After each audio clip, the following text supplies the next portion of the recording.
नमस्कार, आप देख रहे हैं खबर दमदार। मैं हूं आपके साथ मेनका चौधरी और इस वक्त 15 अगस्त से पहले बड़ी साजिश का खुलासा हो रहा है। अलग अलग जगहों से अलग अलग लोगों को इंटरनेशनल नंबर से धमकी मिल रही है, कॉल्स आ रहे हैं और ये धमकी रिकॉर्डेड फोन कॉल्स से दी जा रही है।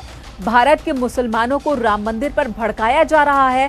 उनसे 1 अगस्त को पीएम मोदी को झंडा 15 अगस्त को पीएम मोदी को झंडा फहराने से रोकने की अपील की जा रही है। साथ ही मुसलमानों के लिए हिंदुस्तान को तोड़कर एक नया मुल्क बनाने के लिए भी काम करने को कहा जा रहा है।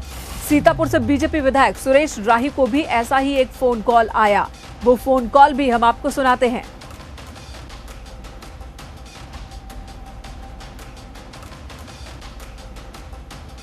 सुनो। मेरा नाम आलिया है। मेरा ये पैगाम हिंदुस्तान में रहने वाले बहन भाइयों के नाम है। मोदी सरकार बाबरी मस्जिद की जगह पर राम मंदिर तामीर कर रही है। ये भारत को हिंदू राष्ट्र बनाने की शुरुआत है।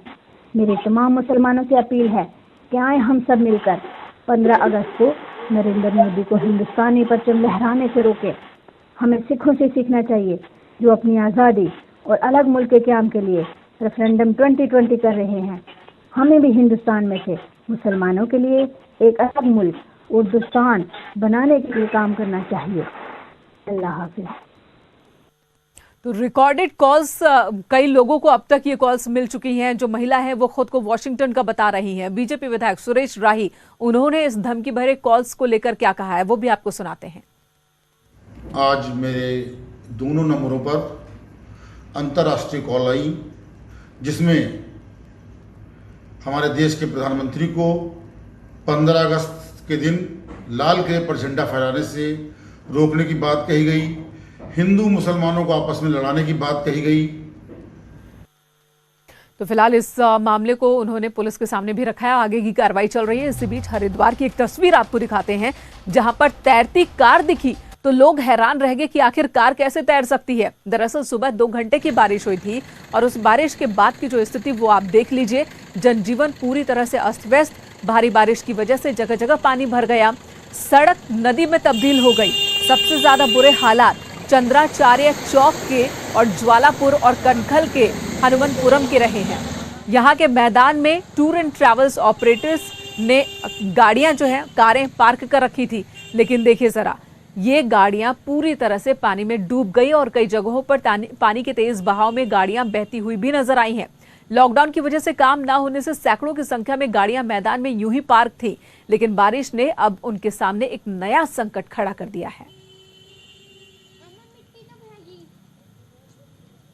1-2 दिन के अंदर सारे वाहन अपने ट्रकों द्वारा, ट्रालियों द्वारा खिंचवाकर मजिस्ट्रेट कार्यालय में जमा कर देंगे। अब हम इन्हें ना ही खड़ी करने की क्षमता है, ना ही इनकी किस्तें, ना ही टैक्स, ना ही इंश्योरेंस। हम अपना घर का लालन पालन करने में भी असमर्थ हैं।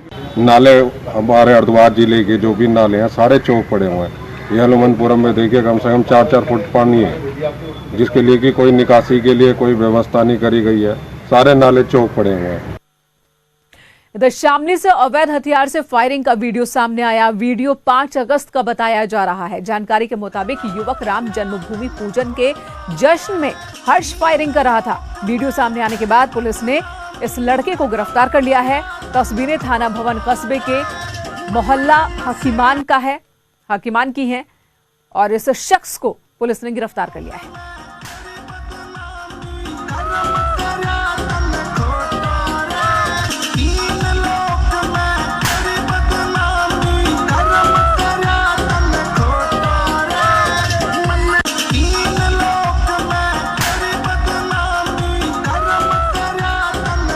इस तरह के वीडियोस पहले भी जारी हुए हैं। पुलिस की कार्रवाई भी होती है, बावजूद इसके लोगों में खौफ नहीं है। कानून को तोड़ते लोग सरेआम इस तरह से आए दिन देखे जा रहे हैं। और न सिर्फ अवैध हथियार से हवाई फायरिंग करता है ये शख्स, बल्कि इसका वीडियो भी बनाता है और सोशल मीडिया पर अपलोड करता है। फिलहाल इसे पुलिस ने गिरफ्तार कर लिया है। इधर बागपत में पानी के विवाद को मारपीट हो गया। पानी के विवाद में 2 पक्षों में जमकर पथराव हुआ है। एक दूसरे पर इन्होंने हमला कर दिया। एक महिला समेत 9 लोग घायल हुए। इस पूरे वाकये में घायलों को सरकारी हॉस्पिटल ले जाया गया। दोघट थाना के शहजपुर गांव की ये घटना है।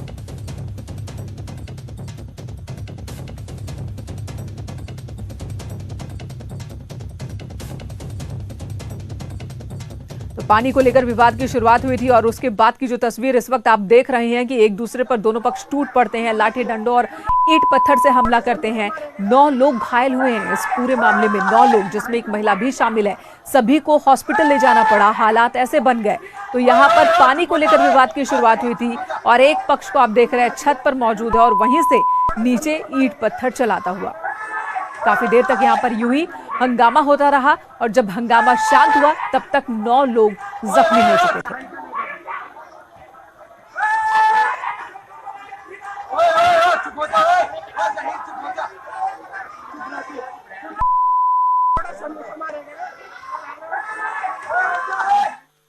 अयोध्या में राम जन्मभूमि पर राम मंदिर के निर्माण की शुरुआत तो हो गई, शिला पूजन हो गया, लेकिन अब बवाल मस्जिद पर शुरू हो गया।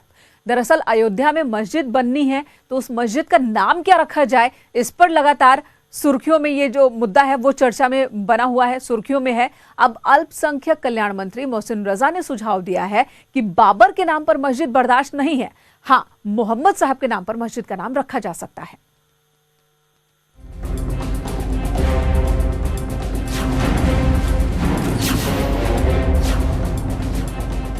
अयोध्या में बनने वाली मस्जिद में बाबर का नाम बर्दाश्त नहीं किया जाएगा।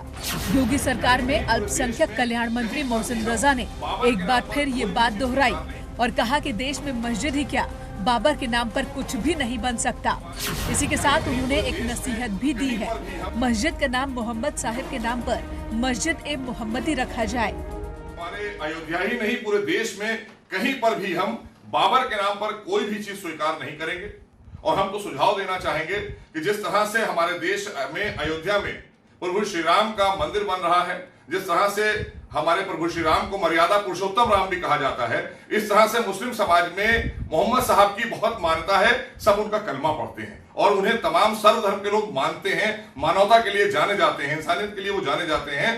तो हम तो सुझाव देंगे कि सुन्नी वक्फ बोर्ड मस्जिद का नाम मस्जिद मोहम्मदी रखे, जिससे एक बहुत बड़ा संदेश देश में ही नहीं पूरी दुनिया में निकल कर जाएगा और सभी लोग उसको स्वीकार करेंगे। मस्जिद निर्माण के लिए बनाए गए Indo Islamic cultural foundation trust के सचिव और प्रवक्ता अतहर हुसैन ने कहा कि मंत्री समेत सभी लोगों की राय बोर्ड मीटिंग में रखी जाएगी। जो बाबरी मस्जिद थी वो दौर, वो चीज खत्म हो गई नवंबर 2019 के वर्डिक्ट के बाद।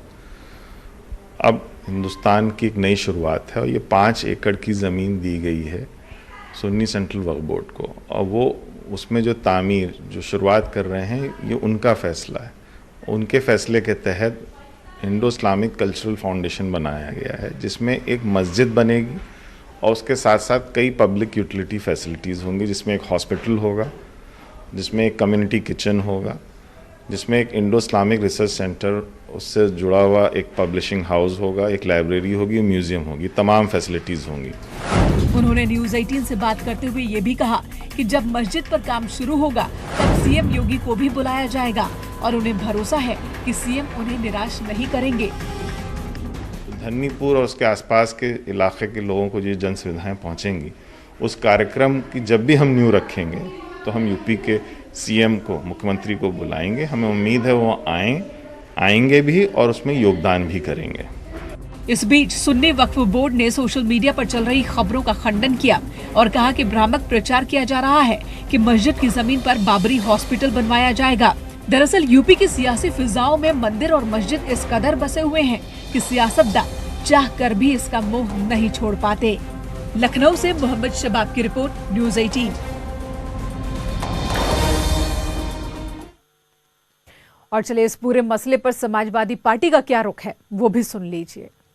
है ना कि बेगानों की शादी में अब्दुल्ला दीवाना, जमीन सुन्नी वक्फ बोर्ड को मिली हुई है, वो तय कर रहे हैं उनको क्या करना है। लेकिन चूंकि भारतीय जनता पार्टी और भारतीय जनता पार्टी के मंत्री उत्तर प्रदेश के अंदर में कोरोना के 1,15,000 से ज्यादा केसेस हो चुके हैं, 1,500 से ज्यादा लोगों की मौत हो चुकी है। आपको इसके बारे में चिंता करनी चाहिए कि कैसे हॉस्पिटल्स अच्छे बनाएं, कैसे क्वारंटाइन सेंटर अच्छे करें, कैसे वहां पे मेडिसिन और कैसे वेंटिलेटर की व्यवस्थाएं करें, इसके बारे में आपको चिंता करनी चाहिए। और भारतीय जनता पार्टी को चिंता करनी चाहिए कि उत्तर प्रदेश के अंदर में अपराध बढ़ रहा है, हत्याएं, चोरी, डकैती, लूट मार, अपहरण लगातार बढ़ता जा रहा है और बच्चियों के साथ अन्याय हो रहा है। इसके बारे में सरकार बताए। सरकार इधर उधर की बातें करके मुद्दों को, असली मुद्दों को भटकाना चाहती है। खबर अमरोहा से, जहां पर आदमपुर इलाके में पत्नी की हत्या के बाद एक पति थाने पहुंच गया और उसने पूरी आपबीती बताई और पूरा उसने बताया कि क्यों आखिर उसने पत्नी की हत्या की। उसने बताया कि अवैध संबंधों के शक में ही उसने पत्नी की कुल्हाड़ी से काटकर हत्या कर दी है। हत्यारा पति अपनी पत्नी को सूखी लकड़ी लेने के बहाने जंगल लेकर गया था और वहीं पर कुल्हाड़ी से काटकर उसकी हत्या की। मौके पर पहुंची पुलिस ने शव को कब्जे में ले लिया है।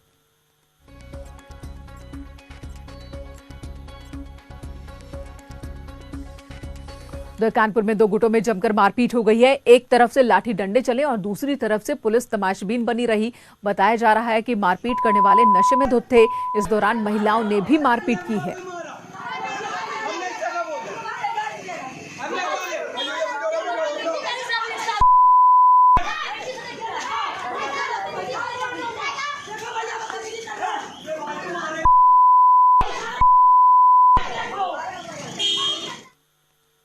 अपर मुख्य सचिव गृह और यूपीटा के सीईओ अवनीश अवस्थी ने आजमगढ़ में निर्माणाधीन एक्सप्रेसवे का हवाई और स्थलीय निरीक्षण किया। अधिकारियों के साथ बैठक भी की। इस मौके पर अवनीश अवस्थी ने बताया कि एक्सप्रेसवे का काम 52% तक पूरा हो चुका है और दिसंबर या फिर जनवरी तक निर्माण काम पूरा कर लिया जाएगा। उन्होंने कहा कि कोरोना की वजह से करीब 2.5 महीने काम प्रभावित रहा। उन्होंने कहा कि एक्सप्रेसवे के किनारे औद्योगिक गलियारे के लिए उद्योग विभाग रूपरेखा तैयार कर रहा है और उद्योग विभाग उसकी पूरी रूपरेखा तैयार कर रहा है कि जहां एक और सड़क तैयार हो तो औद्योगिक कॉरिडोर भी तैयार हो, लैंड भी वो नोटिफाई करें, जिससे जो भी औद्योगिकरण के लिए यहाँ आते हैं इस क्षेत्र में उनका उद्योग भी लगाया जा सके। 4 में जो है एयर स्ट्रिप बन रही है, 3 किलोमीटर की एयर स्ट्रिप बनेगी, यानी पूरी जो रनवे जो होता है, एक पूरा रनवे, यानी कोई बोइंग जहाज भी उस पर उतारा जा सकता है। एक मिनट, तो इसमें जो है एयर स्ट्रिप पूरी हमारी बन रही है। अमरोहा में कोरोना पुलिस महकमे में पहुंच चुका है। पुलिस महकमे तक ये संक्रमण पहुंच चुका है। गजरौला थाने की एक महिला पुलिसकर्मी और 2 दारोगा कोरोना पॉजिटिव पाए गए, जिसके बाद गजरौला थाने को सील कर दिया गया। थाने के बाहर एक टेंट लगाकर लोगों की समस्याएं अब यहां सुनी जा रही हैं। कोरोना मरीज मिलने के बाद पूरे थाने को ही सैनिटाइज किया जा रहा है और फरियादियों के लिए खास इंतजाम किया गया है। आपको बता दें, जिले में कोरोना एक्टिव केसेस इस वक्त 250 के पार हैं और अब तक इलाज के दौरान 12 लोगों की जान भी जा चुकी है। गजरौला थाने के हमारे कुछ कर्मचारी कोविड पॉजिटिव पाए गए हैं। उन्हें इलाज के लिए हॉस्पिटल भेज दिया गया है। पूरे थाने का सैनिटाइजेशन और सफाई करा दी गई है। थाने में आने जाने वाले जितने भी व्यक्ति हैं उनको सफाई और स्वच्छता के लिए विशेष आगाह किया जा रहा है। न सिर्फ देश बल्कि प्रदेश हर तरफ कोरोना के मामले लगातार तेजी से बढ़ रहे हैं। ऐसे में और ज्यादा सतर्क रहने की जरूरत है। एक ब्रेक के लिए रुकेंगे, तुरंत लौटते हैं।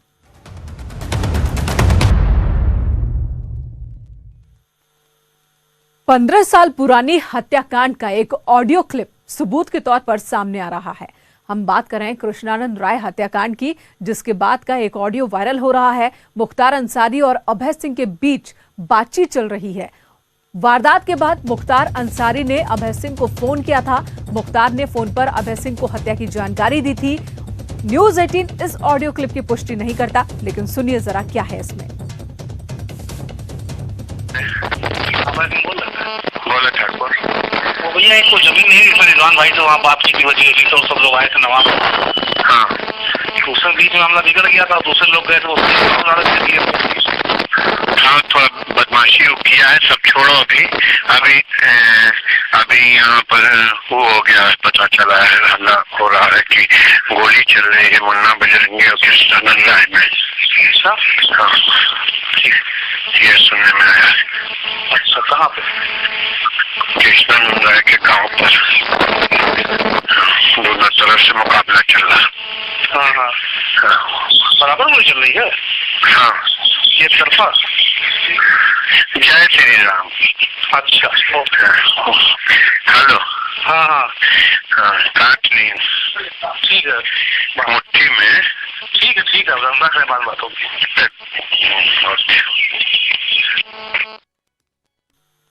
अमित गंजू हमारे सहयोगी कानपुर से हमारे साथ जुड़ चुके हैं। अमित, ये ऑडियो क्लिप कहां से निकल आया एक बार फिर से, जब 15 साल बाद जो आरोपी कृष्णानंद राय हत्याकांड में एक आरोपी एनकाउंटर में आज मारा जाता है, उसके बाद ये ऑडियो क्लिप सामने आ जाता है?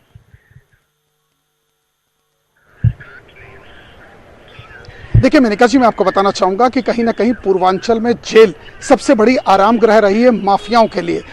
अगर हम 1995 से लेके देखा जाए 2005 तक की, चाहे 95 की बात करें, चाहे 1999 की बात करें, सन 2000 की बात करें, 2002 की या 2005 के, इस दौरान जब सितंबर में मुख्तार को जेल हुई थी और उसके बाद ये कांड नवंबर में हुआ। निश्चित तौर पर इस ऑडियो की पुष्टि न्यूज़ 18 नहीं करता है, लेकिन कहीं ना कहीं जेल की व्यवस्थाओं पर सवालिया निशान खड़ा होता है। आखिर जेल में ये सब सुविधाएं कैसे मुहैया, जो व्यक्ति जेल में है उससे कैसे फ़ोन का ट्रांजैक्शन हो रहा है, क्योंकि फ़ोन का मिलना, लैपटॉप्स का मिलना, तमाम डिवाइसेस का मिलना कोई नई बात नहीं है। अगर इसकी पूरी रूटीन्स को थोड़ा फ्लैशबैक करके याद है, पिछले 12 साल के अंदर ताबड़तोड़ छापेमारी होती है और ताबड़तोड़ सामान मिलते हैं, चाहे वो लैपटॉप्स हों, चाहे मोबाइल्स हों, चाहे आईफोन्स हों। यानी कहीं ना कहीं पूर्वांचल में जितने भी हो, चाहे अतीक हो, चाहे मुख्तार हो, इन लोगों के लिए ये आराम गृह है, ये स्पेशल गेस्ट हाउस कहा जाता है कहीं। जी बिल्कुल अमित, जेल के अंदर से अपराधी बेखौफ अपना काम चलाते हैं, अपने तंत्र को एक्टिव रखते हैं, ये सच्चाई है। बार बार कार्रवाई ज़रूर दिखाई जाती है लेकिन उसमें कामयाबी नहीं हासिल होती है और इसकी बड़ी लापरवाही जेल की व्यवस्था की है। लेकिन सवाल ये है कि इस ऑडियो क्लिप के इस वक्त सामने आने के मायने क्या निकाले जाए और इसका किस तरह से इस्तेमाल हो सकता है, कोई लाभ या नहीं।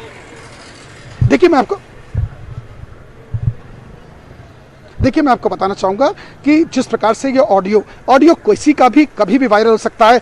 अगर हम आज की ही बात करें तो विकास दुबे के एपिसोड को समाप्त हुए लगे 1 महीने का समय समाप्त हो गया, लेकिन ऑडियोज लगातार सामने आ रहे हैं। चाहे ड्राइवर्स की बात हो, चाहे एसओस की बात हो, चाहे क्षेत्राधिकारी और एसओ की बात हो, चाहे आईओ या एसओ की बात हो, चौकी इंचार्ज और कांस्टेबल की बात हो, ये ऑडियोज निकलते रहते हैं। अब 2005 का निश्चित तौर पर सबसे बड़ा ये मर्डर हुआ था, जिस दौरान ताबड़तोड़ 400 से ज़्यादा गोलियां चलाई गई थी, 7 लोगों की इसमें मौत हुई थी।